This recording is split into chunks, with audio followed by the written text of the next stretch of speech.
And we are live. Welcome back, everybody, to Behind the Tool Belt. I'm your host, Ty Cobb Backer. Thank you for joining us on this Wednesday edition. Today, we have another special guest. Stay tuned.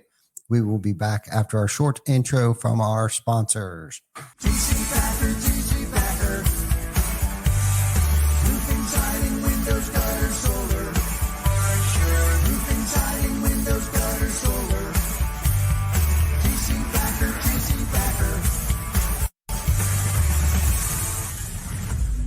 Welcome to Behind the Tool Belt, where the stories are bold, the conversations are real, and the insights come to you live, raw, and uncut. Every week, host Ty Cobb Backer sits down to bring you the stories, the struggles, the lessons learned, and the wins. No filters, no scripts, just the truth.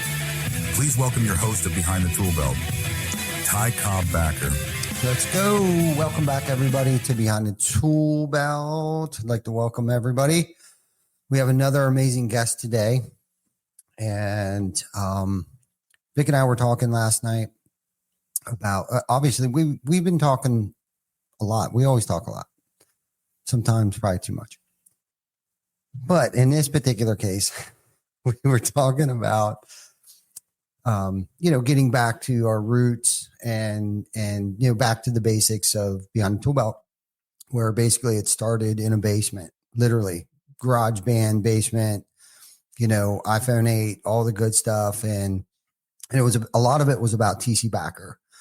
And that was the birthplace of Behind the Tool Belt, was promoting windows, doors, siding, solar, gutters, right? And man, it just became, it was tough coming up with content. But the cool thing is that it engaged the entire company. The entire company was engaged with it. I mean, Tyler, Sam, everybody would watch every night. It was 7 p.m. Eastern Standard Time, every single Wednesday. And we haven't missed a week since then. 283 weeks ago, we started this. And there's been it's been an amazing journey. We've traveled around the country. We've taken this places that I would have never expected, invited places, when years and years and years ago, I was told not to come, not to these particular places, but I just, the way my past history, my years ago, was kind of like people never invited me to go out with them, or I was asked to leave and things like that. Just cause I was a little rowdy back in the day. Fair enough. So anyhow, we wanted to do a spotlight and start with Ben. And, I was thinking, it was like, I wanted to introduce you as my friend.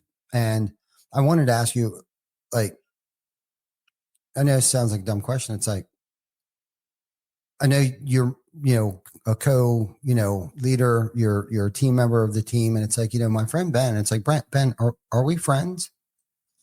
Yeah.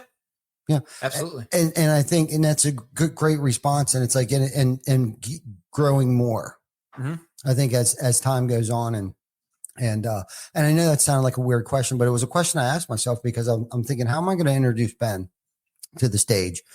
And, do I introduce Ben as my friend? It's my friend Ben that I've known for several years now, directly, indirectly, through family members and stuff like that. And we teamed up a couple years ago, and you came onto the team and kind of worked your way up to the ranks, and kind of like the way that, we were hoping it would work out. And here you are today. And so we decided to kind of bring you in as our first, spotlight, Benji Vitamin, Catman, AKA known as Ben Catlin, everything else but that, usually when you're in the room with me. Yeah. And, one of the things that, if you know me and if you have a pet name or a nickname that I give you, that actually means something. I'm throwing that out there to anybody. Yeah.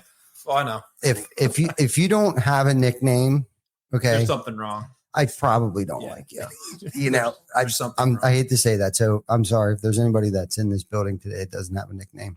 I probably forgot. Not necessarily because I don't like you, but anybody that I see frequently, that I care for. I don't know what it is about me, but I don't know. I just grew up that way, I guess. And so anyhow, so Ben Catlin, welcome to the stage. Catlin. Yeah. Caitlin, I know you love that. Got my whole life, man. Catman. Right?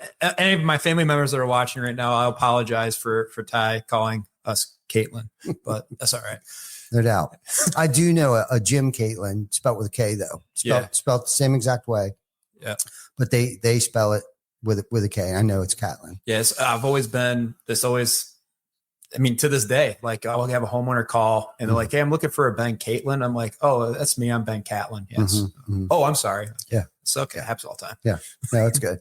That's good. I'm usually pretty good at that too. But so anyhow, welcome to the stage. I know you've been on here a couple of times. Mm-hmm. You know, usually I think around home show stuff. Yeah. Yeah. And I always enjoy our conversations. And I know you study leadership, you know, just as much as I do. And I thought, why not get Ben on the show here? And, you know, and for those of you that may not know Ben, you know, we're going to probably dig back into, you know, who Ben was and what has made him who Ben is today. And like, what has become like your moral fiber today. Like things happen to us, whether it's careers or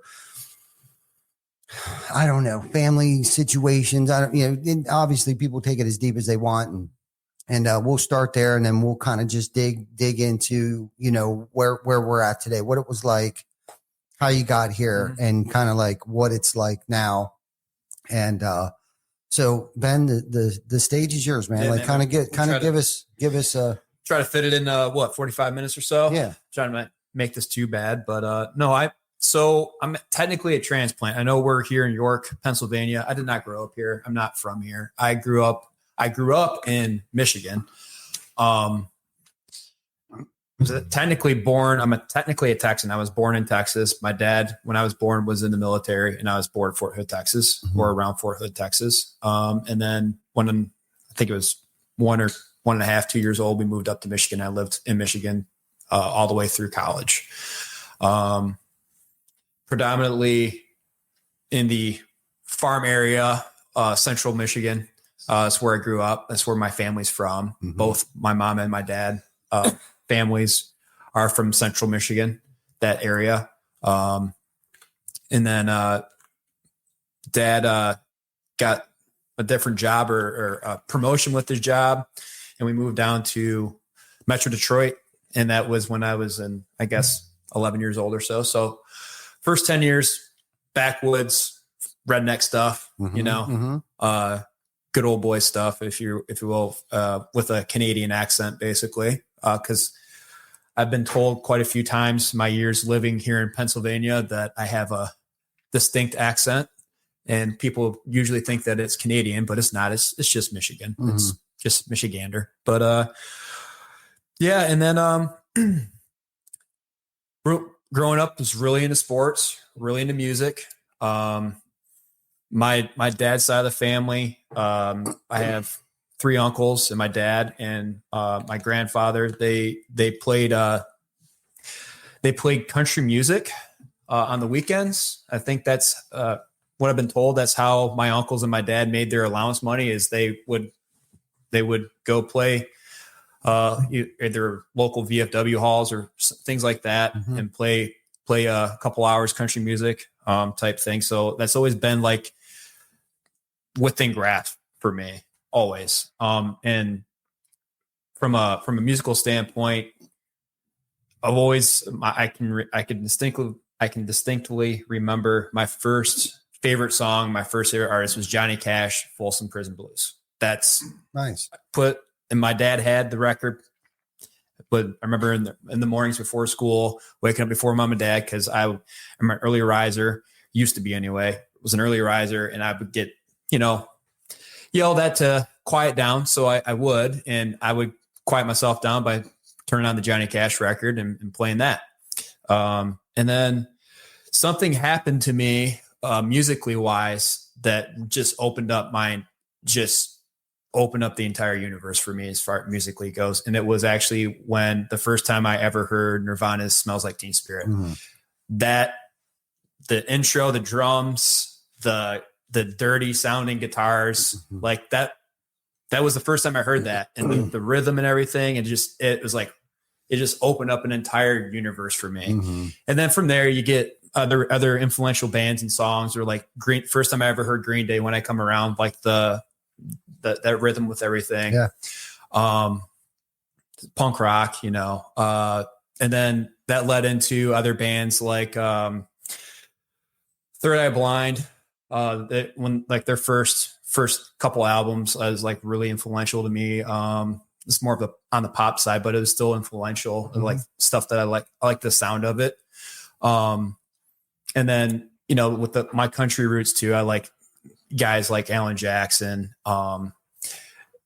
That I could name off a whole bunch of like old country artists. The old school stuff. Yeah. New country's not the same. It's basically rock these days. But at any rate, so music was really a big, and still is a huge part. Same. I mean, I think that's my language. Mm-hmm. Like if I want to,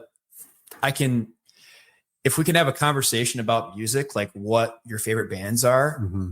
like, I think that, and I tell you like what my favorite bands are, like, it just, some reason it just makes it easier for me anyway, of like having that interpersonal relationship is just music, always has been that way. It's an international language. Yeah, it really is. It helps connect and bring people together for sure. Yeah. That's always like, I joke, but like when you're trying to figure out how to be a professional salesperson and you don't know what questions to ask when you first meet somebody, mm-hmm. I always found that, and it was a joking manner. We were like, so, you like music? Who's going to say, no, I don't like music? Right.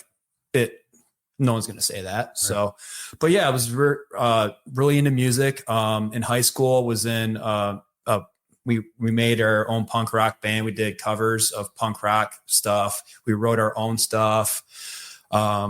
We had a very brief little nuance where we played like the high school talent show and everyone thought we were rock stars, but we really weren't. We just had like one song, but mm-hmm. it was a good time. Yeah, it's fun. A little bit of fun with that. And then, going back to, the other side of me too is sports are just a huge background. My mm-hmm. first like love of sport was actually baseball. I remember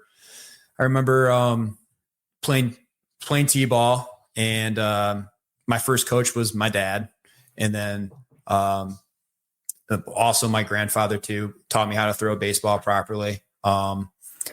Huge thing. And then my dad would teach me how to swing a baseball bat, and then my grandpa would also teach me how to properly swing a baseball bat. And then so there's that. And then grew into, of all the sports I played, I think I was the best at football. And I didn't start playing football until I was 9 years old, I believe. In today's day and age, I think that's late, because I think they're letting kids play football at a younger age than that. But at the time, with the little town that we grew up in of Elma, Michigan, it was like 9U was like the earliest you could start football. Mm-hmm. And my first coach was actually my uncle, and my family's huge, mm-hmm. Huge cornerstone of my life. My uncles and aunts are surrogate mothers and fathers. My cousins are brothers and sisters. My grandfathers and my grandmothers were basically surrogate mothers and fathers to me as well, as far as that goes. Mm-hmm. And it helped that we were all sort of pretty close as far as proximity area wise.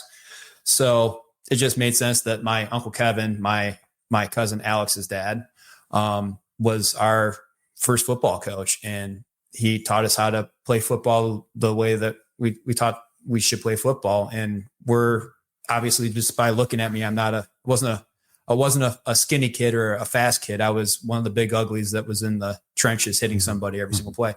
And what I loved about the sport was, I didn't know if you knew this about football, but you can hit somebody as hard as you can and you don't get in trouble for it. Mm-hmm. I found that fascinating. Mm-hmm. I loved it. Mm-hmm. So that was basically a huge internal like stepping pad for me of like, hey, I can hit somebody and not get in trouble for it. In fact, everyone's applauding me and screaming, good job, because I hit somebody really hard. Like, this is awesome. Mm-hmm. Like, let's do this again. We should do this more. So there's that.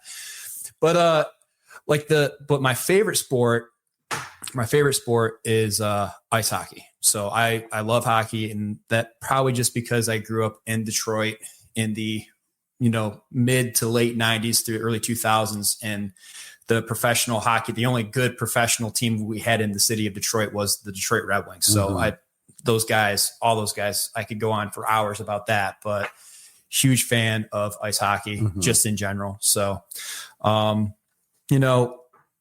talk about the music, talk about that. And then how did I get into sales? I'm glad you asked. Yeah. How did I get into sales? Yeah. How did you get into sales? So long story. That was my next question. Yeah. I know.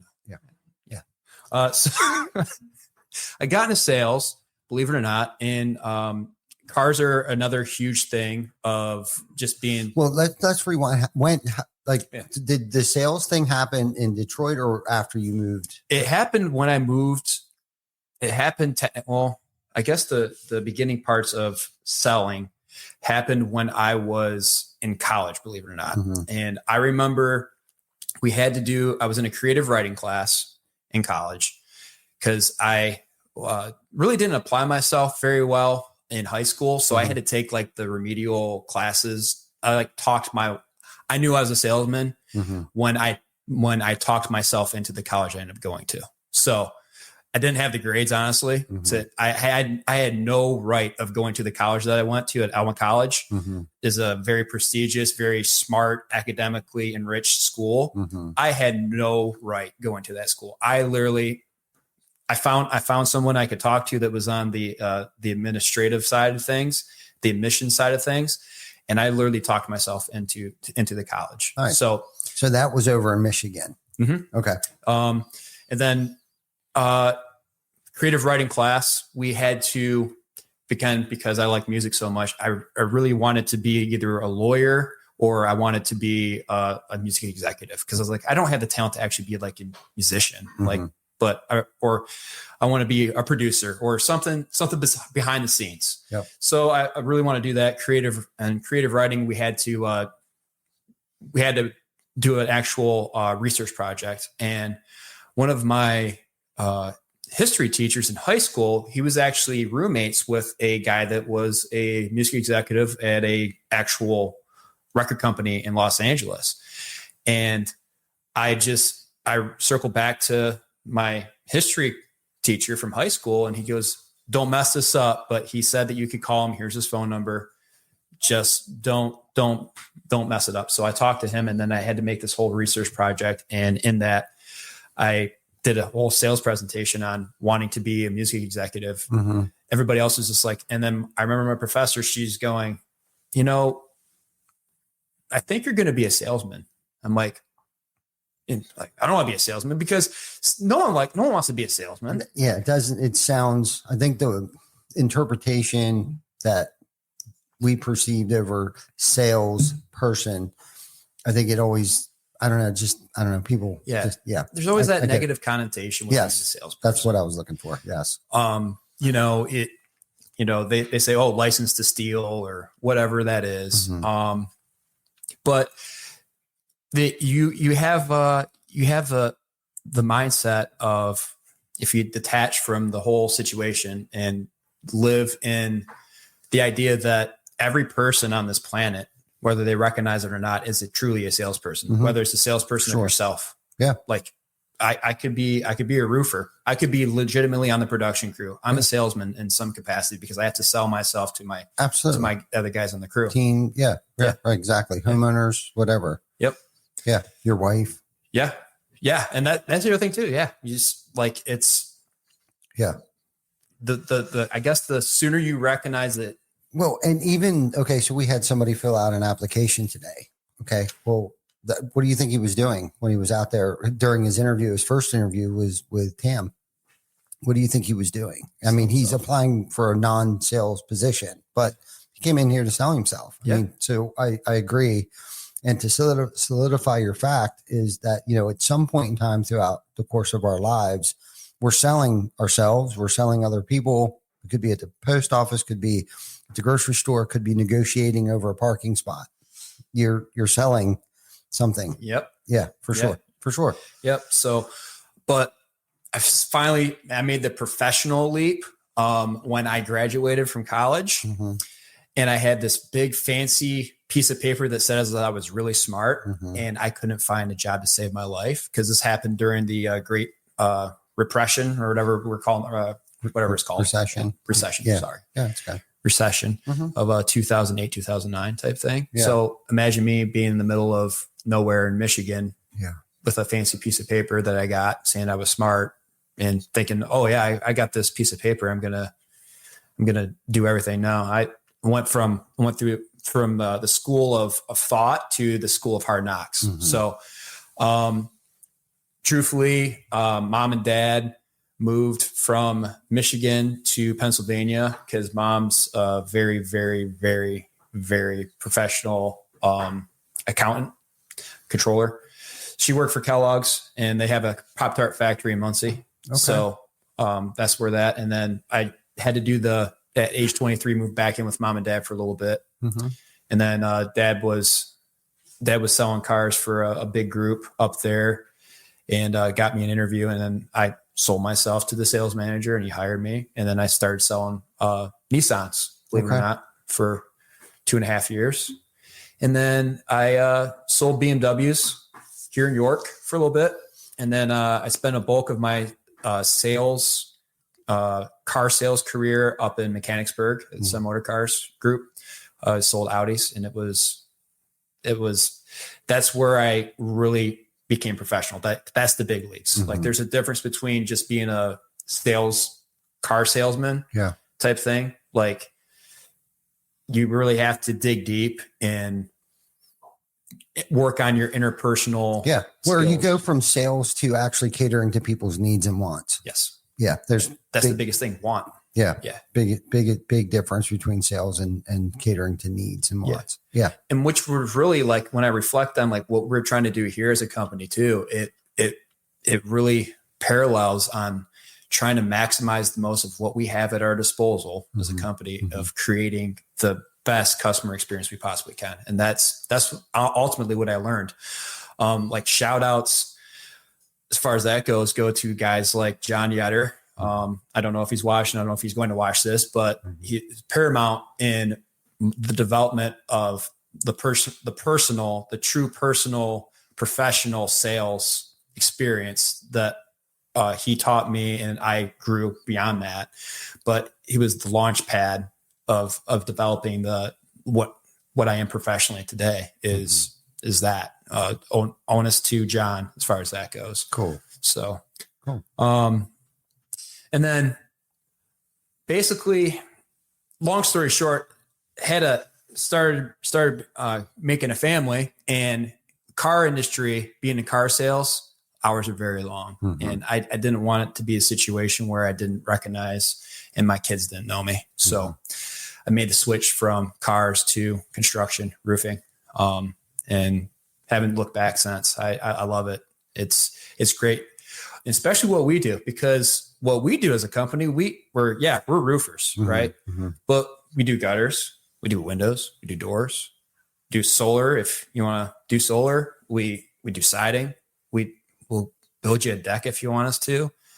So that makes it, for me, in my ADHD brain, that makes it really fun, because it's something new every day. Like, and when the guys, what's the position I'm at now, the dichotomy of our company, where I'm at now for your team, is I get to sit with the guys on all the stuff. Like, it's not just my stuff. I get to help the guys out with all the stuff. And then I can also use my experience on, like, the lessons learned. Like, I messed this one up a couple of years ago. Hey, make sure we don't say this, or hey, make sure we're looking at these parts of the house to make sure that we're going to get it set off on the right foot. Like, so it's little learning experiences. Again, school of hard knocks. Yeah. But if you win more than you lose, then you're pretty good, I think. No doubt. So no one's perfect. No, it's great. It's great. And you shared with us a lot of things that I didn't. I mean, I've heard bits and pieces. You talk about Michigan, you love the Red Wings and hockey and football and stuff like that. But I don't think I've ever heard the full story or you mentioned it the way that you did.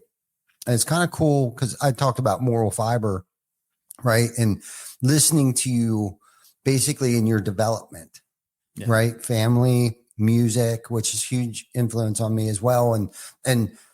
And who I hung out with and who helped design my character, right? Like listening to Kurt Cobain, that Seattle sound, right? During the 90s like era. That was my biggest thing.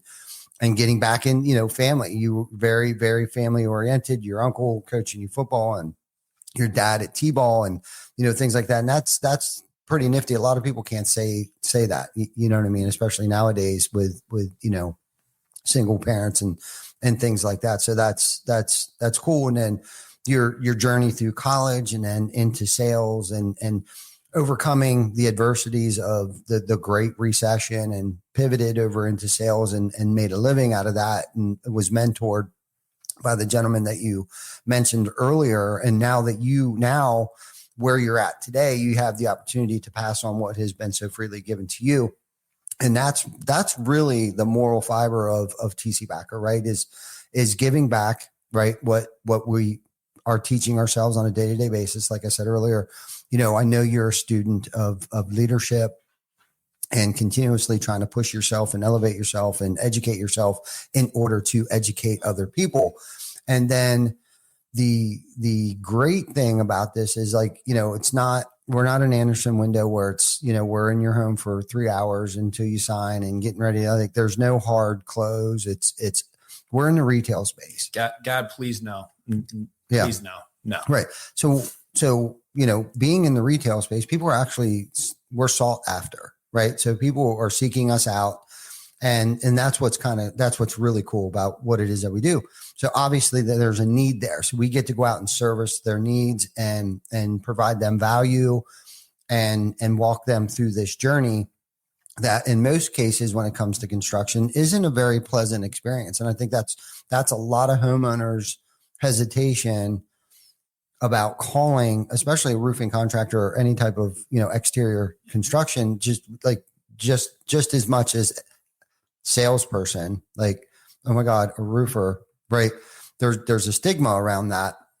And what we're really trying to do is improve the industry as a whole.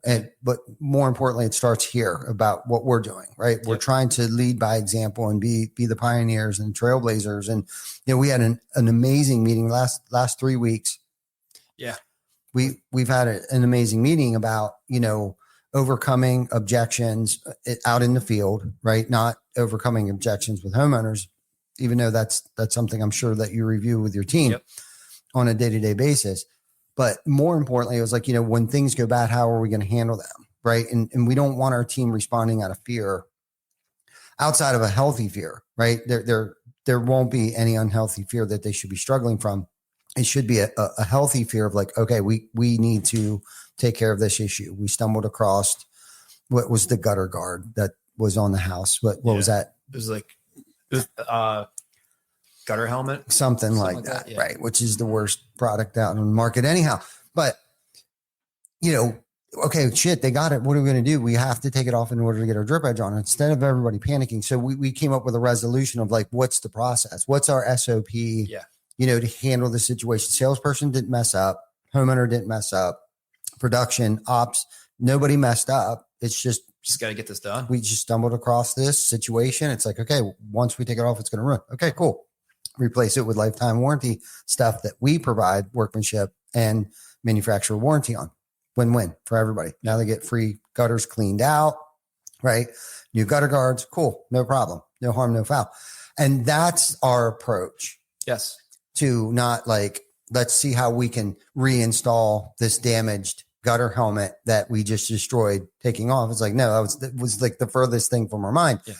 So to have that type of mindset compared to the sleazeball roofing contractor, salesperson, you know what I mean? Like, it's like, and I can't remember. Snake oil salesman. Yeah, snake. I did some research on the actual word sales. And man, we were at Hunter's office and the word sales means help. And I don't know if it's Old English or Old Latin. I think it's Latin. If you look it up, sales actually means give and help somebody. And somewhere along the decades and generations and in terms of the century, the word sales has just become not a very flavorful choice of words when we put it on our business card. I mean, to the point where I think we were trying to like figure out how else can we come up with Call them anything but a sales rep, whatever. salesperson, saleswoman. It's like we try to get away with it, but unfortunately it is what it is, but you called us and how can we make this a pleasurable journey? Right. And it's like every day we're continuously trying to work on improving the customer's experience and journey. Yeah. And that's what's really cool because we have control over it. We can go with the status quo and handle everybody the same way everybody else is handling things and getting online and talking shit about how much better we are. And, we don't do it like so-and-so down the street. It's like, okay, no, we're just going to allow our actions to speak louder than our words. We're not here to make any other roofing contractor look bad. And we're sure as hell not going to preach it from the rooftops of, how much worse they are than us, because ultimately at the end of the day, they have the same exact resources, tools, products as we do. Yep. Right. So how are we going to differentiate ourselves from everyone else when everyone else basically has the same tools and resources as we do? Yep. We prioritize what's important to that individual homeowner. We create center focused on that particular homeowner. That's what sets us apart. We go into every meeting, whether it's an appointment set weeks in advance or just a couple days in advance, and we cater to understanding, because how can you help somebody if you don't truly understand what the problem is? That's what we're trying to do here. Like, and there are plenty of instances where maybe we just can't help out that particular homeowner. Mm-hmm. But guess what? We got some people that we know that we can give you, we can help you out with at least establishing that relationship with someone else that could help you with what you're experiencing on your house. Like that's us. That's what we do. Yeah. Yeah.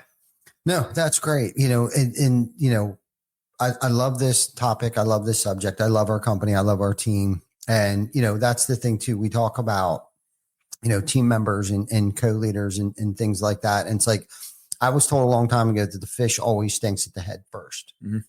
Right. And that has stuck with me. I was in a meeting with somebody, and unfortunately it wasn't about me. I just got to witness and experience a situation where that particular comment was brought up in that conversation. And it has always stuck with me to make sure that, and I'm not saying I've never put myself in a situation where the head started to stink.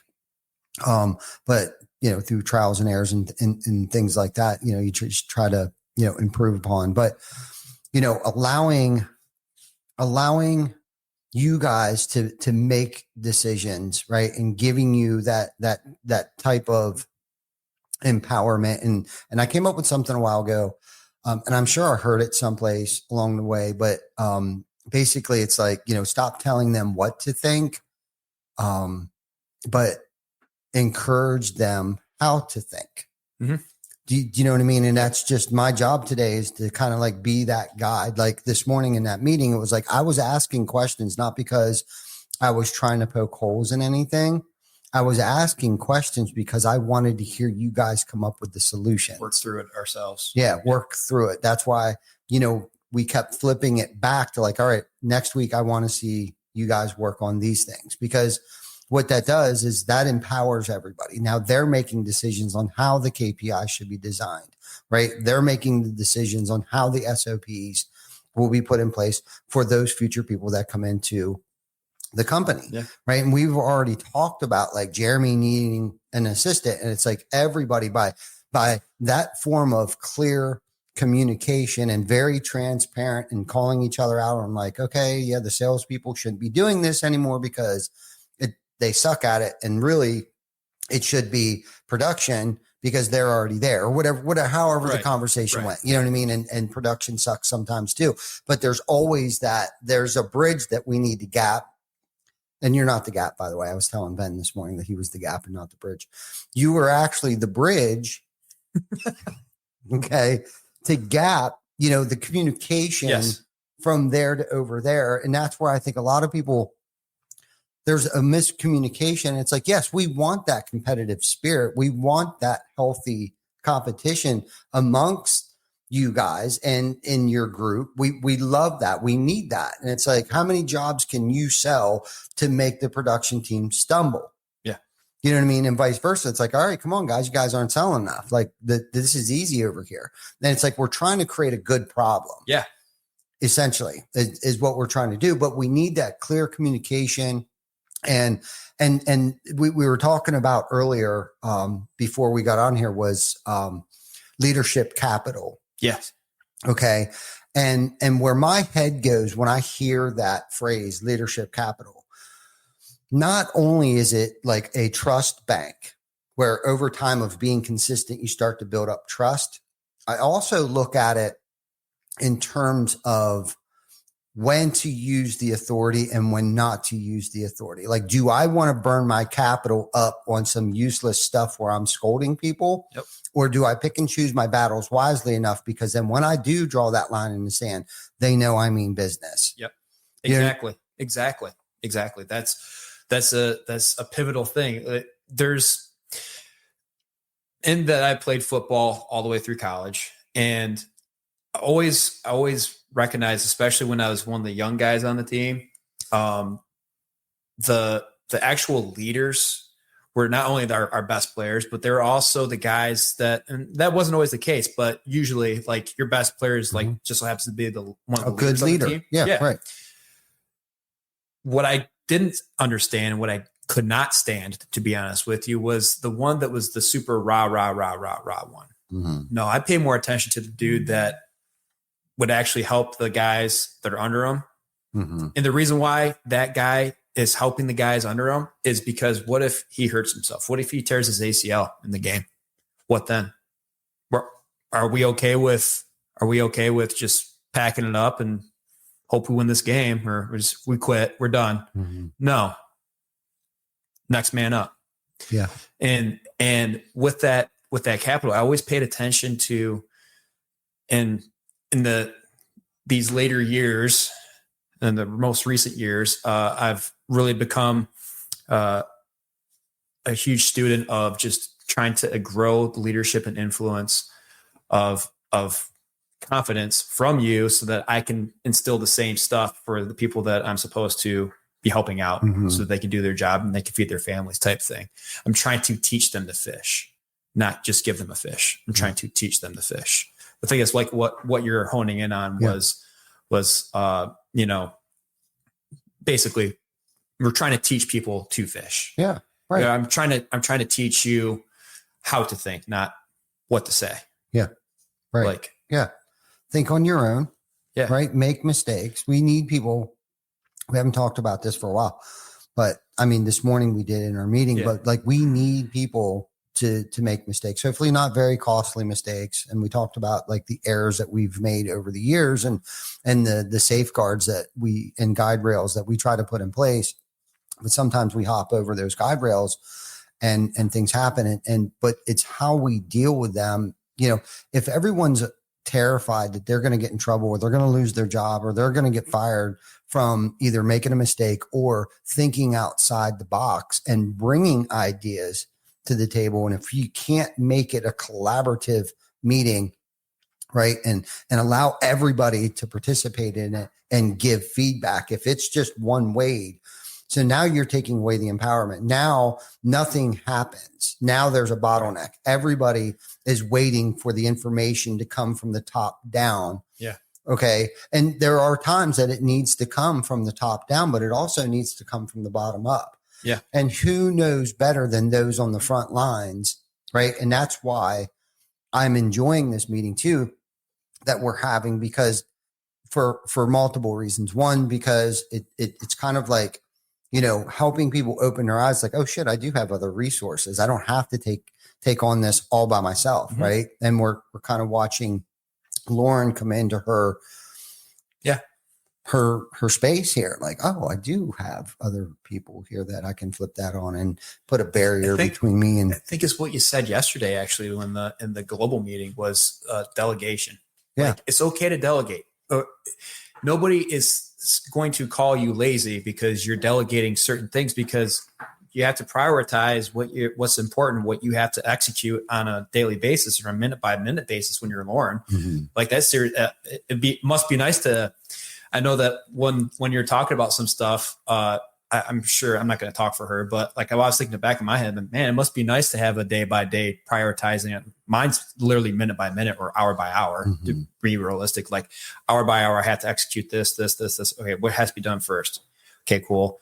Make this phone call, send this email, sit with this salesperson to make sure that they're good with this homeowner this afternoon. Like it doesn't matter, but mine's hour by hour as far as that goes with what we have to do. And it's even worse for other folks in other positions in the company or on the team, like Lauren. And I agree with you. I feel that we are accomplishing a lot in a small amount of time with just getting face to face in the same room on a weekly basis. I'm excited for it. And I'm glad you guys are having your meeting, bridging that gap, right? Keeping that line of communication open and creating those relationships. I was actually just trying to figure out how we could segue into what we want to talk about. Yeah, exactly. And I just want to add one thing to that. One of the things that I'm enjoying about being with you and getting closer to you, kind of going back to like developing our relationship and really galvanizing that, is that I get the opportunity. What good is the knowledge that I have if I'm just behind closed doors all day and you're upstairs? And I've been kicking myself in the ass for several months, probably.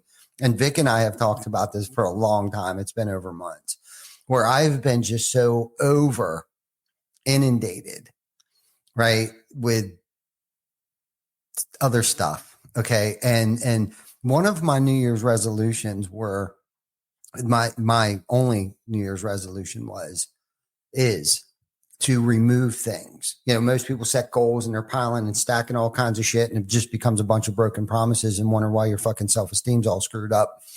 Well, this year I elected to remove people, places, things, and situations in order to, filter in and be around certain people, places, things, and situations that are conducive to my health, my wealth, and my spirituality. Right. And it's been a slow go, right? So I can get back to the golden hen, right? That has laid some golden eggs that tend to distract me. And I know I'm kind of going off on a little tangent here, but this is me. I don't believe it. This is me just trying to unpack a bunch of things too. And that's one good thing about this podcast, is that it's allowed me to unpack a bunch of stuff. And, and this is a part of my leadership experience, my leadership journey, of me continuously trying to work on me in order to accommodate and not to try to bite off more than I can chew, thinking that I can accommodate everything at one time. And this has just been my most recent experiences, is like, dude, what you got to get back to, like what you were telling yourself, December 31st, with your New Year's resolution, man, that you kept adding shit in there, kept throwing stuff on top of the pile. And it's like, no, dude, you got to start peeling some of the stuff away. So anyhow, I'm enjoying spending more time with you and Lauren and Zach and Glenn and those people. And we plan on doing some other areas too that, where I feel like I'm nurturing the golden goose again, but it goes back to some of my relationships early on, like Glenn and I's relationship isn't what it used to be. We were pretty tight. And, Lauren and I were pretty tight when she first started here. Her first 6 months, and we talk about this probably longer, her first 12 months, she rode shotgun literally in my truck with me every single day of the week. I mean, I don't know what other way to create and develop an amazing relationship. And not that we still don't love each other, but we have grown. I have grown away, from those relationships that at one point in time where I could look at her and tell her exactly what was wrong. Yeah. But now it's kind of like I've kind of grown away from that. And I'm really trying to get myself back into the relationship building of people that I enjoy being around. Yeah. and that bring joy that is conducive to my mental state. You know what I mean? And that's what our Wednesday pros and ops meeting has really done for me. Just so you know that, like, I'm, and seeing Amanda's face in there today, taking notes and stuff, has brought a lot of joy to me. I look forward to it this morning. It's cool. So, like, basically, I think what we wanted to talk about was leadership capital, and then the power of the relationship. I think, and with that, the just notes are like, leadership requires relationships, good relationships with people above you, below you, beside you, in the quote unquote trenches, the next man or woman on each side of you, that relationship that you have with them. And it's critical for a strong team. So the concept is, the better the relationship, the more open and effective communication there is. And you said it quite a lot, and I have to agree 100% that communication is the biggest thing that we have as humans between each other. We can actually talk to each other.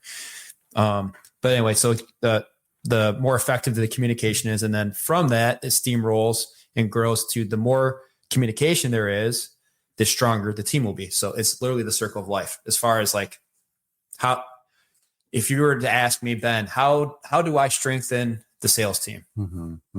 We got to create relationships with each other. We just have to. We can't just be, I'm a guy that shows up 2 hours a week, 2 hours a week in the office. Right. And then that's it. Like, no, we gotta spend that time. We got to ask each other the questions of like, hey, how do you know how many feet of valley we've got, how many rolls of ice and water should we got to put in a house if there's like 30 feet of valley? Like, oh, cool, man. Yeah. Go just talk shop. And that start with talking shop, and then start talking about yourself personally, and then start talking about what you like and what you don't like. And then if you're like me, then you start making fun of each other. And then next thing you know, you actually have a relationship. And then with spawning off that, you start actually communicating well with that individual and this individual and that individual. And you got yourself a nice dichotomy of communication. And then next thing you know, you're a very strong team. Like, instead of one person that's good at doing everything, everybody in the room is now good at doing the stuff because we're communicating. We've established those relationships. We've galvanized ourselves from within, basically. So that's my idea. And that's what I'm trying to accomplish, so that, that's what I'm trying to accomplish with our team here in Pennsylvania with the sales team. And also being able to, maybe it's a superpower of mine, but being able to detach and see something from a different perspective, just very briefly, not saying that I see all the stuff, but just very briefly seeing that. And then that seeing the tea leaves, so to say, so we can maybe do a slight pivot, not us about facing all the way. It's just a slight pivot so that we can adjust, because that's the other thing too about all this stuff is in us building our relationships and communicating everything. We also still have to be open, and we cannot stop learning new things. We have to keep an open mind with everything. For sure. That's how you win. Yeah. And a lot of what you're talking about is trust. Yeah. Yes. Developing trust, staying consistent, like you said earlier, not only being here for 2 hours, that's not very consistent. Nope. And there's no way of being able to build trust and them even knowing who they should report to.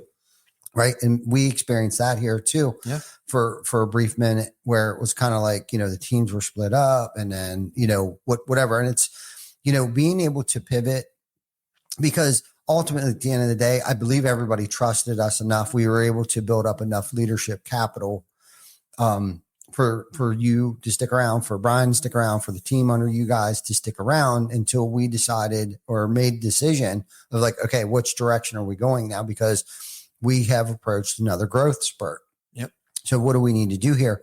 And with that, because of the trust, the team was able to adapt quickly, make changes, and we have to, because markets change, market conditions change, buyers' behaviors, all types of things change. And without that open line of communication, we can't pivot quickly. Yeah. Right. If everyone is, and this goes back to decentralized command, like if everybody's kind of waiting on me necessarily to make a decision, and I'm not saying that I'm perfect about this. I'm still studying. I'm still like, I started to write a book, 12 steps to leadership. And the problem with that is that I'm still learning. Yeah. That's why it hasn't been published yet. You know what I mean? With everything that I've documented and put down and wrote, it's continuously evolving, right? Because it's like the more that I realize about myself, you know, my perception of things, of how I used to think and how I used to handle situations is totally different, even just a couple months ago. Yeah. Like I'm hearing things differently and interpreting them. And I think, not to take words out of your mouth, but what I think you're trying to say is you're keeping that open mind. You're not done learning. Nobody's done learning. Right. The day that you're done learning is the day that you die, basically. Yeah. That's the way I look at it. For sure. Like there's no other way around that. Like we need to, as people, you as a person, me as a person, Vic over here as a person, we all have to stay open-minded. Mm-hmm. We don't know everything. Right. We don't. Exactly. You know? No, we don't. And I understand, you know, people, being decisive versus being indecisive. And again, this is that trust bank that we talk about, and that capital that we gain, you know, where we can, there are times that we can be indecisive when we're very decisive. Hopefully majority of the time outweighs the indecisiveness. Yeah. You know, and that's where that trust in the communication comes in. Like when you're MIA and you're not available and people can't contact you and they don't know which direction to go because it's a pretty important decision that needs to be made. But once you are learning just as much from your team as that they've learned from you, that's true authentic culture. Yep. Yes. Like they know what my call would be. So what's the point in calling me? Absolutely. They already know what my call is going to be. Right. They're just going to do it. Exactly. Yep. Exactly. And if I'm MIA, that relationship could never be forged or developed by being inconsistent. Exactly. If you're not consistent with being present, not consistent with your yearning or wanting to learn so you can execute and establish yourself within the team of what we have to do, you know, what's the point? Exactly. Yeah.